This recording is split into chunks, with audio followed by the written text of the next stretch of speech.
lang naman ako. So where are we going tonight? We're gonna have dinner here. A French dinner. Oo nga.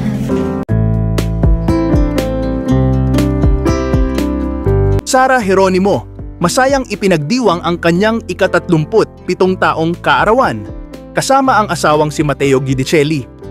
Ipinagdiwang ng popstar royalty na si Sara Geronimo ang kanyang ika-37 taong kaarawan sa isang simpleng, ngunit makabuluhang paraan nitong mga nakaraang Biyernes Hulyo 25. Sa halip na engranding selebrasyon, isang intimate birthday dinner date ang inihanda ng kanyang asawang si Matteo Guidicelli. Makikita sa mga larawan at video online ang masayang samahan ng mag-asawa sa kanilang espesyal na gabi. Bagamat tahimik at pribado ang naging selebrasyon, labis itong na-appreciate ni Sara na kilalang hindi mahilig sa magarbong handaan. Sa simpleng effort na ipinakita ni Matteo, damang-dama raw ni Sara ang pagmamahal at pag-aalaga sa kanya. Nagpasalamat din si Sara sa lahat ng mga bumati at nagpadala ng mensahe ng pagmamahal sa kanya sa kanyang kaarawan.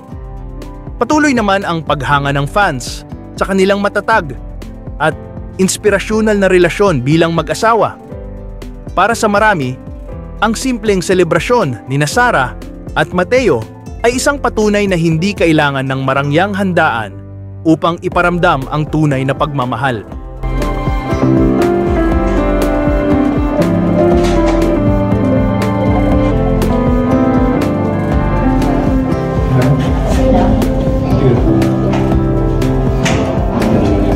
Pero ito lang naman ako.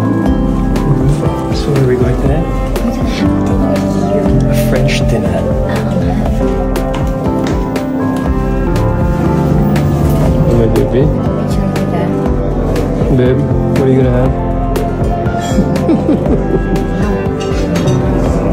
What's yours? Keep yours.